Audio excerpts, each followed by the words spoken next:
রাসূলের আদর্শে যে রাষ্ট্র প্রতিষ্ঠিত হবে, এই রাষ্ট্রে অমুসলিমদের যত অধিকার আছে, একটা হলো তাদের প্রাণের নিরাপত্তার অধিকার, আরেকটা হলো তাদের মালের নিরাপত্তার অধিকার, আরেকটা হলো তাদের ইজ্জতের নিরাপত্তার অধিকার, আরেকটা হলো তাদের ধর্ম পালনের অধিকার। ইসলামী রাষ্ট্রে অমুসলমানদের ধর্ম পালনে সম্পূর্ণ স্বাধীন, এই ঘোষণা দিয়েছেন আল্লাহ পবিত্র কোরআনের সূরাতুল বাকারা 256 নম্বর আয়াতে। অমুসলিমদের ধর্ম পালনের পূর্ণ অধিকার ঘোষণা দিয়েছেন আল্লাহ। আয়াতটা হলো লা ইকরাহা ফিদ্দিন, ধর্মের বেলায় বল প্রয়োগ চলবে না, সমস্ত ধর্মাবলম্বীরাই আপন আপন ধর্ম পালনে স্বাধীন। কাজেই বাংলাদেশে যে সমস্ত হিন্দুরা বসবাস করে, এদের মূর্তি পূজার কোনো স্বাধীনতা নাই। আছে কি এই মন গড়া আইনে দেশ শাসন হইলে না আল্লাহর আইনে দেশ শাসন হইলে? আল্লাহর আইনে দেশ শাসন হইলে এরা স্বাধীনতা আছে। আর বাংলাদেশটা যদি মন গড়া আইনে শাসন হয়, তাহলে হিন্দুদের দালালরা হিন্দুদের মন্দির রাতের অন্ধকারে হামলা করে ভেঙে দিবে, পরের দিন আলিম গোষ্ঠীর বিরুদ্ধে আদালতে মামলা করে দিবে। এরকম বাটপারি বাংলাদেশে চলে। আপনাদের জানা মতো কতজন আলিম বাংলাদেশের, কতজন হিন্দুর মন্দির ভেঙেছে কোনোদিন? ভাঙ্গাভাঙ্গি যে হয় এগুলি হয়তো ওরা নিজেরাই ভাঙ্গে আপনাদের উপর দুষ্টাপাবার জন্য, আর না হয় এদের একদল দালাল আপনাদের ফাঁকে ফাঁকে বাস করে। দালালেরা মন্দির ভাঙ্গে আলেমদের বিরুদ্ধে কলঙ্ক লেপন করার জন্য। আমি জানি আমার আল্লাহ কোরআনে বলেছেন এই সমাজে বসবাসকারী অন্যান্য ধর্মাবলম্বীরা তাদের ধর্ম পালনে পুরাপুরি স্বাধীন। আমি কেন তার মন্দির ভাঙতে যাব? হ্যাঁ, একটা হলো সাম্প্রদায়িক সম্প্রীতি, আর একটা হলো সাম্প্রদায়িক সম্প্রীতির নামে হক বাতিলের সংমিশ্রণ ঘটাবার চক্রান্ত। এক কথা না, আমরা পরিষ্কারভাবে বুঝি নেই সাম্প্রদায়িক সম্প্রীতি কোন জিনিস। সাম্প্রদায়িক সম্প্রীতি হলো মুসলমান যেমন তার ইসলাম ধর্ম পালনে স্বাধীন, অন্য কোনো ধর্মাবলম্বীদের মুসলমানের ইসলাম ধর্ম পালনে বাধা দিবার অধিকার নাই, ঠিক তেমনি ভাবে বাংলাদেশে বসবাসকারী হিন্দুরা তাদের মূর্তি পূজার ধর্ম পালনে পূর্ণ স্বাধীন। কোনো মুসলমানের হিন্দুদের মূর্তি পূজার ধর্ম পালনে বাধা দিবার অধিকার নাই। এটার নাম সাম্প্রদায়িক সম্প্রীতি, এটার নাম সাম্প্রদায়িক সম্প্রীতি। সমস্ত ধর্মাবলম্বী আপন আপন ধর্ম পালনে স্বাধীন, কেউ কারো ধর্ম পালনে বাধা দেওয়ার অধিকার রাখে না। এই বিধানের নাম সাম্প্রদায়িক সম্প্রীতি। কিন্তু বিগত 10-15 বৎসর যাবৎ এই সাম্প্রদায়িক সম্প্রীতির সাইনবোর্ডে, সাম্প্রদায়িক সম্প্রীতির বাহানায়, সাম্প্রদায়িক সম্প্রীতির সাইনবোর্ড নিয়ে দোহাই দিয়া একদল মুসলমান হিন্দুদের দুর্গা পূজায় গিয়া আনুষ্ঠানিকভাবে অংশগ্রহণ করেছে এবং তাদের পূজার মিষ্টিও খেয়েছে। এটার নাম সাম্প্রদায়িক সম্প্রীতি নয়। আমি তার ধর্ম পালনে বাধা দেব না, এর নাম সাম্প্রদায়িক সম্প্রীতি। আমিও তার ধর্ম পালনে ধর্মীয় অনুষ্ঠানে অংশগ্রহণ করব, যা সাম্প্রদায়িক সম্প্রীতি নয়। এটা হলো সাম্প্রদায়িক সম্প্রীতির নামে সত্য ধর্ম আর বাতিল ধর্মকে লেজে গুবরে একাকার করে দেওয়ার শয়তানি চক্রান্ত। এমন কয়েকজনকে আমি জিজ্ঞাসা করেছিলাম, তুমি মুসলমান, দুর্গা পূজার মিষ্টি খাইতে গেলে কেন? কয় ধর্ম যার যার, উৎসব সবার। ধর্ম যার যার, বড় ভালো কথা। ধর্ম যার যার, উৎসব যদি সবার হয়, এই কারণে যদি মুসলমানের দুর্গা পূজার মিষ্টি খাইতে হয়, তাহলে হিন্দুদেরকেও কুরবানির গরুর গোশত খেতে হবে, যেহেতু ধর্ম যার যার, উৎসব সবার। আপনারা জানেন আজ পর্যন্ত কেন হিন্দু মুসলমানের কুরবানির গরুর গোশত খেতে এসেছে? তোমরা কোন হায়ায় কোন লাজে দুর্গা পূজার মিষ্টি খেতে যাও? সাম্প্রদায়িক সম্প্রীতি একতরফা হয়? তাহলে আসলে এটা সাম্প্রদায়িক সম্প্রীতি না জগাকে চুরি বানাবার শয়তানি চক্রান্ত? কেউ যদি বলে ব্যবসা যার যার, মুনাফা সবার, মানবেন কে? কেউ যদি বলে গৃহস্থী যার যার, ফসল সবার, কেউ যদি বলে ব্যবসা যার যার, মুনাফা সবার, আর কোন ছাগলে যদি কয় বিয়া যার যার, বউ সবার,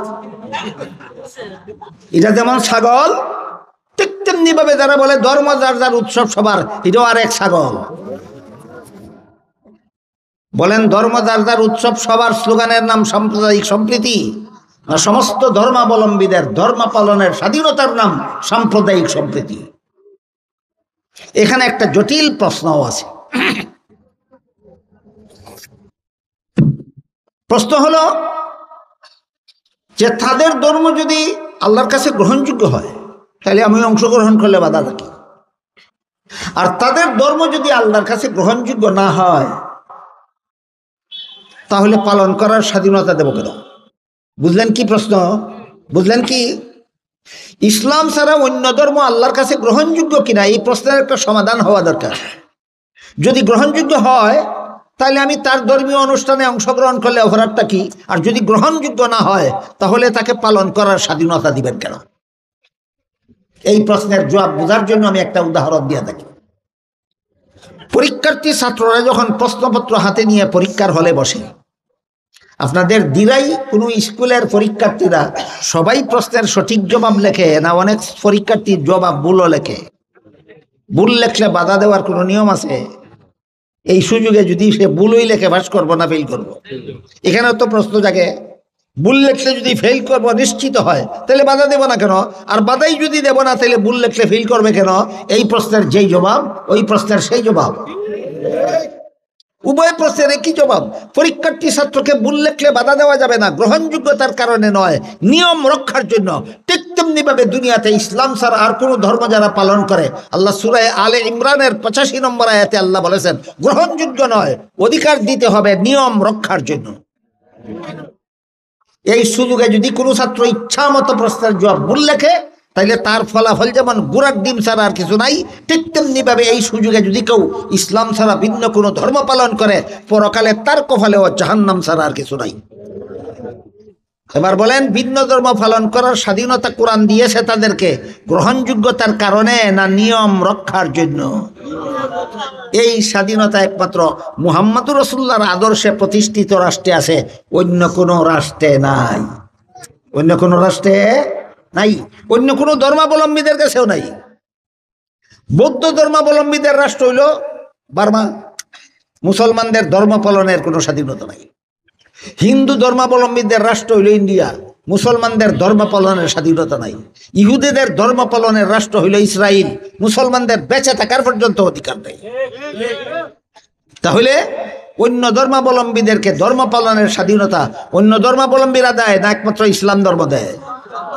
এই ভিন্ন ধর্মাবলম্বীদের ধর্ম পালনের স্বাধীনতা এই মুহাম্মদুর রাসূলুল্লাহর প্রতিষ্ঠিত রাষ্ট্রের কারণে ভিন্ন ধর্মাবলম্বীরা মুসলমানদের দেশে বাস করেও, মুসলমান সমাজে বাস করেও তারা ধর্ম পালনের পূর্ণ স্বাধীনতা লাভ করেছিল মুহাম্মদুর রাসূলুল্লাহর প্রতিষ্ঠিত রাষ্ট্রে। মুহাম্মদুর রাসূল একটা রাষ্ট্র প্রতিষ্ঠার কারণে তখনকার বিশ্ববাসী কি কি পেয়েছিল? 1 নম্বরে আদর্শ চরিত্রবান ব্যক্তি পেয়েছিল, 2 নম্বর দুর্নীতিমুক্ত সমাজ পেয়েছিল, 3 নম্বরে ইনসাফের আদালত পেয়েছিল, 4 নম্বর বিধর্মীদের ধর্ম পালনের অধিকার পেয়েছিল। বুঝে থাকতে বলেন, মুহাম্মদুর রাসূলুল্লাহ একটা রাষ্ট্র প্রতিষ্ঠার কারণে বিশ্ববাসী কিছু পায়নি না অনেক কিছু পেয়েছিল? বর্তমান বিশ্ববাসী পেয়েছে না তখনকার বিশ্ববাসী পেয়েছিল? বর্তমান বিশ্ববাসী পায় না কেন? বর্তমান বিশ্ববাসী মুসলমান জীবনের কোন স্তরে রসুলকে আদর্শ মানতে রাজি নয়।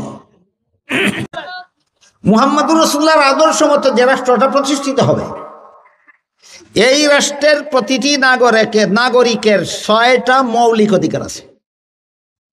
ইসলামী রাষ্ট্রের নাগরিকদের 6টা মৌলিক অধিকার আছে সরকারের কাছে প্রাপ্য। যে সরকার জনগণের 6টা অধিকারগুলি আদায় করতে না পারে সেই সরকারের জন্য দেশের গদি কামড় দিয়া ধরে রাখার অধিকার নাই। এমর্মে আল্লাহ পাক রব্বুল আলামিন পবিত্র কোরআনের এক আয়াতে বলেন, মাল্লাম ইয়াহকুম বিমা আনজালাল্লাহু ফাউলাইকা হুমুজ জালিমুন। কেউ যদি রাষ্ট্রীয় গদি পাওয়ার পরেও আল্লাহর বিধান মতো দেশ শাসন করে না, রাসূলের আদর্শ মতো দেশ পরিচালনা করে না, তাইলে তার দেশে যত অপরাধী যত অপরাধমূলক কর্মকাণ্ড করবে, সবগুলি অপরাধী সম্মিলিতভাবে পরকালে যে পরিমাণ শাস্তি ভোগ করবে, যে সরকার রসুলের আদর্শ মতো গদি পাইয়াও রসুলের আদর্শ মতো দেশ শাসন করল না, এই সরকার সমস্ত অপরাধীদের সমান শাস্তি পরকালে ভোগ করতে হবে।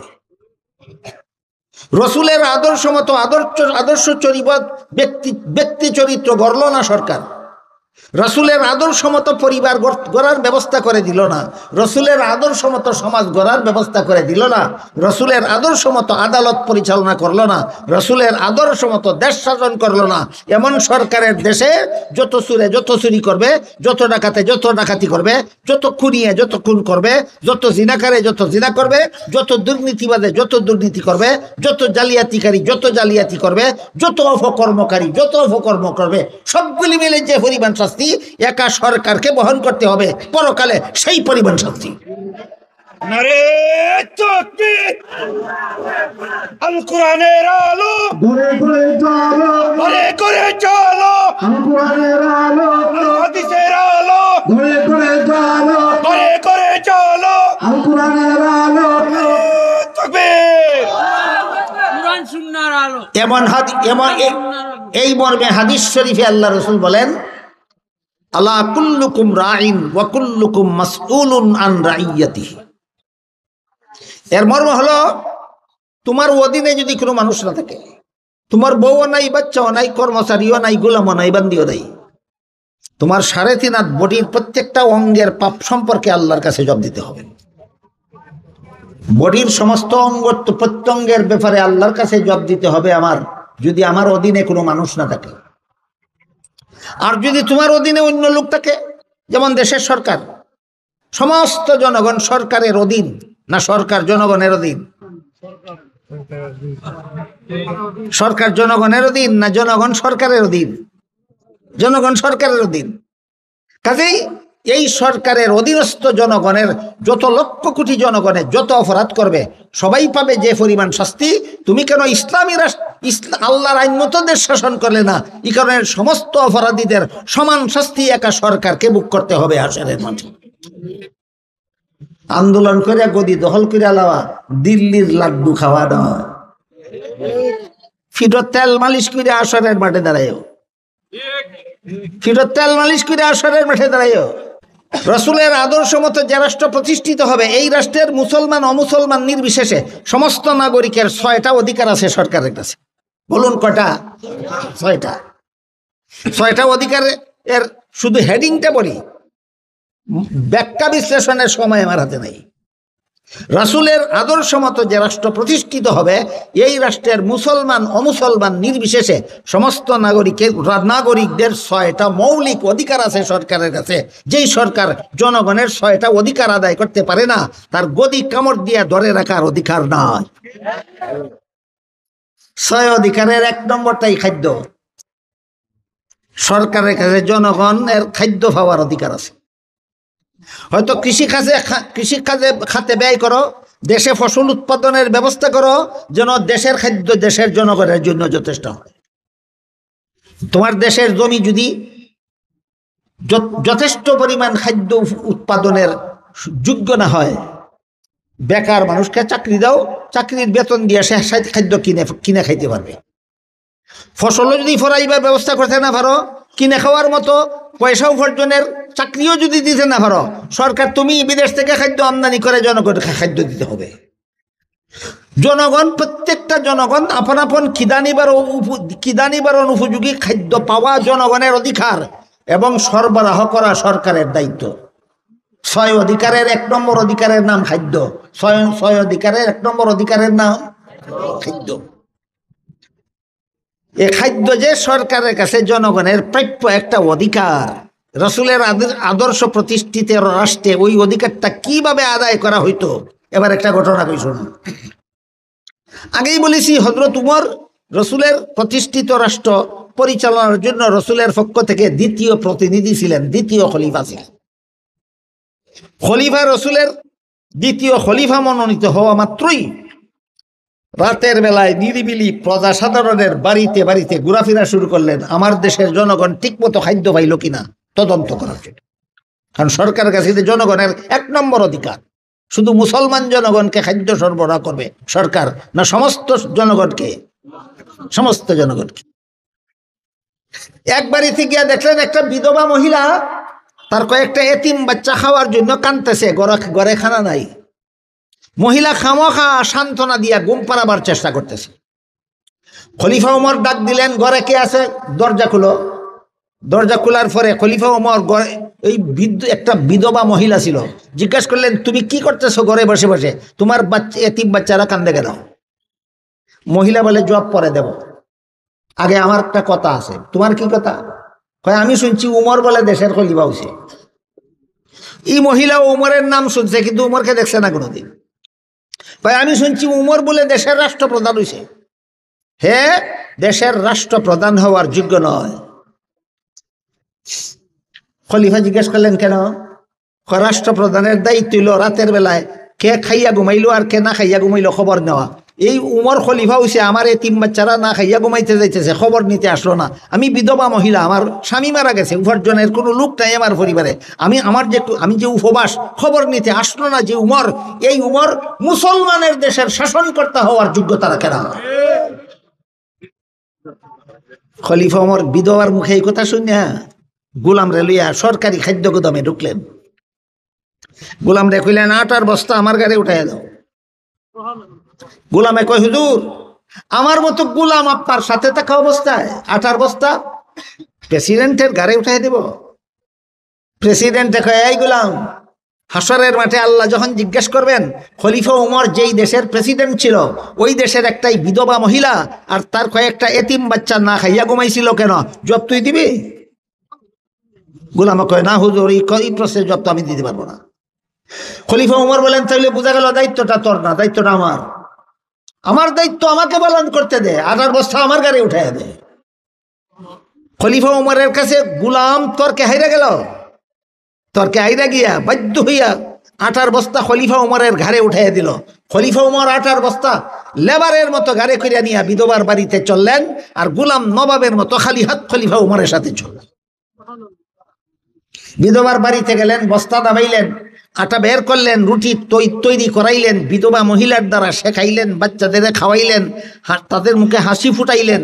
ফিরে যাওয়ার সময় বিধবা মহিলাকে বললেন, আগামীকাল অফিস টাইমে খলিফা উমরের অফিসও যাইও, তোমার এবং তোমার বিধবা বাচ্চাদের নামে মাসিক রিলিফ বরাদ্দ করে দেওয়া হবে। রসুলের প্রতিষ্ঠিত রাষ্ট্রের দ্বিতীয় প্রতিনিধি, এটা কত নম্বর জনগণের কত নম্বর অধিকার দেওয়ার ব্যবস্থা করছিলেন? এটা 1 নম্বর। 1 নম্বর হইল খাদ্য, 2 নম্বর হইল বস্ত্র, 3 নম্বর হইল শিক্ষা, 4 নম্বর হইল স্বাস্থ্য, 4 নম্বর হইল বাসস্থান, 6 নম্বর হইল নিরাপত্তা। খাদ্য, বস্ত্র, শিক্ষা, স্বাস্থ্য, বাসস্থান, নিরাপত্তা, প্রত্যেকটার ব্যাখ্যা আছে। আমি এক রাইতে কটা কইতাম।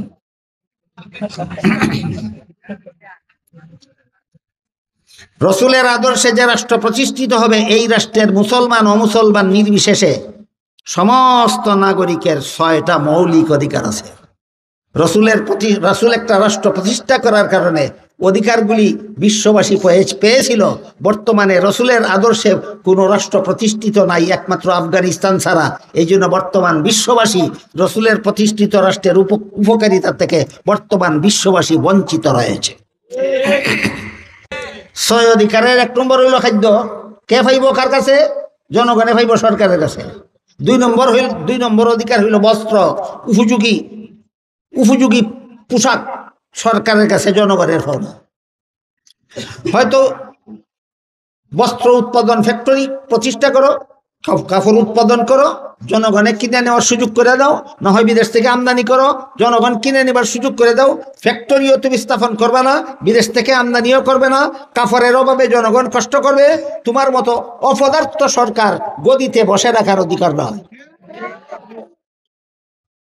এই 2 নম্বর অধিকারটা জনগণের রসুলের দ্বিতীয় খলিফা কিভাবে আদায় করেছিলেন এর একটা ঘটনা বলে আজকের মতো কথা শেষ করি। খলিফা ওমর রাষ্ট্রপ্রধান সাব্যস্ত হইয়া জনগণকে মাথা পিছু 1টি করে সরকারি চাদর বিতরণ করলেন। শুক্রবারে জুমার নামাজের খুতবা দেওয়ার জন্য উমর যখন মিম্বরে দাঁড়ালেন, দেখা গেল উমরের গায়ে সরকারি রিলিফের চাদর 2টা, জনগণে দিছেন মাথা পিছে 1টা, নিজে ব্যবহার করছেন 2টা। একজন সাধারণ মুসল্লি দাঁড়াইয়া বলে, হুজুর আমাদেরকে সরকারি চাদর 1টা দিলেন, আপনি 2টা নিলেন কোন অধিকারে? জবাব দিতে না পারলে আপনার খুতবাও শুনবো না, আপনার পিছনে নামাজও পড়বো না। খলিফা ওমর বলেন, তোমার প্রশ্নের জন্য তোমাকে ধন্যবাদ।